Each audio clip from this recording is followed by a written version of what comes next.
Female hygiene के बारे में। एक फीमेल पूछ रही है, please guide me about the hygiene of my private parts. जी, private parts, intimate hygiene for females. Thank you doctor Komal. Like female जो अपने प्राइवेट पार्ट्स की हाइजीन के बारे में कॉन्शियस होती हैं, इट्स वेरी गुड। आपको जरूर इसके बारे में देखना चाहिए, क्योंकि फीमेल्स की सेहत की बहुत इंपॉर्टेंस है।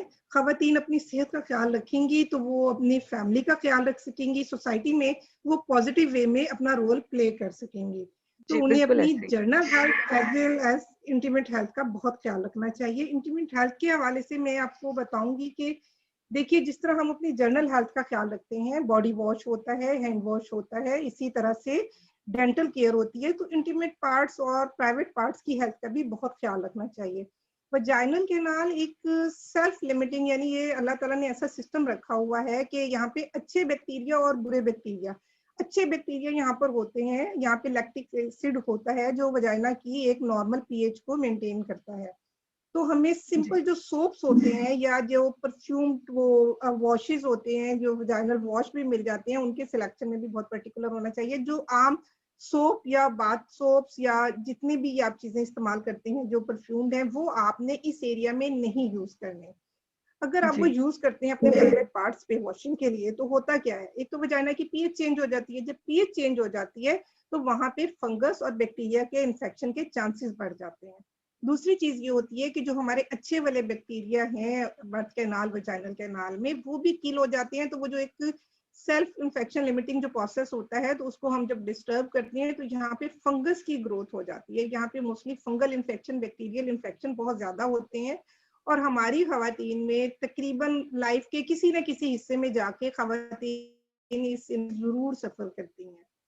तो उसके लिए जी एक तो ये बिल्कुल है ऐसे कि ही है। हाँ जी बिल्कुल, इसमें जो आपने आजकल वजाइनल वॉश अवेलेबल है, वजाइनल वॉश की सिलेक्शन में आपने अपने गायनेकोलॉजिस्ट से जरूर कंसल्ट करना है।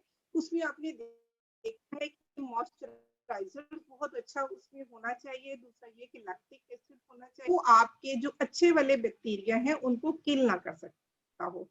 एक तो ये है कि वजाइनल वॉश यूज करें। दूसरी जनरल टिप्स जो हैं आपके प्राइवेट पार्ट के एरिया जो है उसको हेल्दी रखने के लिए ये है कि आप जो सैनिटरी पैड्स यूज करते हैं ड्यूरिंग मेंस्ट्रुअल साइकिल, उसको 4 to 6 आवर्स के बाद आप चेंज करें। और अंडर गारमेंट्स को आप अपने ड्राई रखें और फ्रीक्वेंटली 2 to 3 मंथ्स के बाद आप उससे चेंज करें। बहुत टाइट क्लॉथिंग नहीं होनी चाहिए वजाइना की प्रॉपर। और आपने उसकी सफाई, वजाइना की सफाई का खास ख्याल रखना है। और जो आम मार्केट में सोप्स अवेलेबल हैं, उससे इस एरिया की सफाई या वॉशिंग बिल्कुल नहीं करनी है आपने, ठीक है। यानी अंडर गारमेंट्स के भी आप ड्राई रखें, साफ रखें, फ्रीक्वेंटली चेंज करें, पैड्स को चेंज करें, वजाइनल वॉश यूज करें और जनरल हेल्थ का भी खास ख्याल रखें। जी जी जी doctor doctor Vasava, Samina, thank आपने यू। बड़े अच्छे तरीके से इस चीज को एक्सप्लेन किया। मैं जरा इसको समराइज कर दूंगी 3-4 पॉइंट्स में।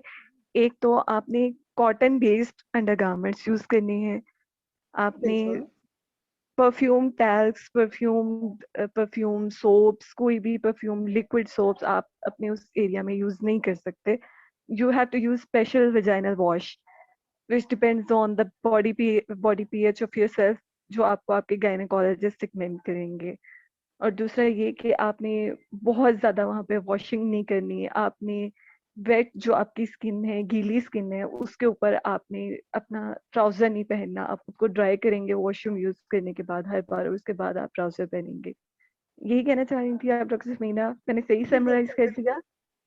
जी बिल्कुल, आपने सही। बहुत अच्छे तरीके से समराइज किया है। क्योंकि अगर ये सब चीजें हम फॉलो, ये पॉइंट्स फॉलो करते हैं, तो कभी भी वो जो आम तौर पे वो लिकोरिया या बदबूदार पानी का आना, वो उससे हम बच जाते हैं। क्योंकि अगर ये चीजें फॉलो नहीं करते, इंटीमेट हेल्थ का ख्याल नहीं रखते, तो क्या होता है कि बच्चियों में इचिंग शुरू हो जाती है, खारिश शुरू हो जाती है, थोड़ा सा वो डिस्चार्ज फॉल स्मेली शुरू हो जाता है। क्योंकि इसमें जो लिकोरिया भी, इस हवाले से मैं बात करूंगी कि इसमें जो वजाइनल डिस्चार्ज है वो भी अगर क्लियर है, उसमें स्मेल नहीं है, वो इची नहीं है, यानी उससे खारिश और दर्द नहीं हो रही, तो वो नॉर्मल वजाइनल डिस्चार्ज है। और जो फाउल स्मेली है और जिसमें आपको खारिश होती है और आप दर्द महसूस करते हैं, तो उसके लिए आप डॉक्टर से जरूर कंसल्ट करें। जी ये थैंक आपने एक बहुत अच्छा पॉइंट बताया डॉक्टर। नॉन स्मेली और डिस्चार्ज है वो वजाइना का नेचुरल डिस्चार्ज है कि नॉन स्मेली नॉन बिल्कुल इची डिस्चार्ज हो, उसके लिए आपको you don't have to run for to the doctors, you don't have to use over the counter antibiotics and medicines for that. आपको अपने आप को मेडिसिन के साथ रश करने की उसके लिए जरूरत नहीं है। इट्स नेचुरली वजाइना का सेल्फ क्लीनिंग सिस्टम है। जैसे जी बिल्कुल हमारा रेस्पिरेटरी ट्रैक खुद सेल्फ क्लीनिंग सिस्टम है उसका, वो कफ करके जी हम उसको जो है वो साफ खुद ब खुद ही होता रहता है, वो कुदरती तौर पे ऐसे जी बिल्कुल ऐसे ही हमारा बिल्कुल वजाइना का सिस्टम है। तो जब तक हमें जी वो चीज बिल्कुल बॉदर नहीं कर रही है, हमें इचिंग नहीं हो रही है, उससे स्मेल नहीं आ रही है, पेन नहीं हो रहा हमें, उसके लिए हमें कोई भी खामखा एंटीबायोटिक्स या कोई भी मेडिसिन यूज करने की जरूरत नहीं है। जी वो आपके बिल्कुल लिए फायदेमंद नहीं होगी, वो आपको किसी न किसी सूरत में नुकसान ही पहुंचाएगी। जी लेकिन खुद से ये भी फैसला करने की जरूरत नहीं है कि आपको दवाई की जरूरत है या नहीं। अगर आपको ऐसा कोई मसला है तो जरूर अपने गायनेकोलॉजिस्ट के पास, अपने डॉक्टर के पास जाएं। They will decide either you need medicine और यू डोंट। सेल्फ जी मेडिकेशन ना बिल्कुल करें। जी बिल्कुल बिल्कुल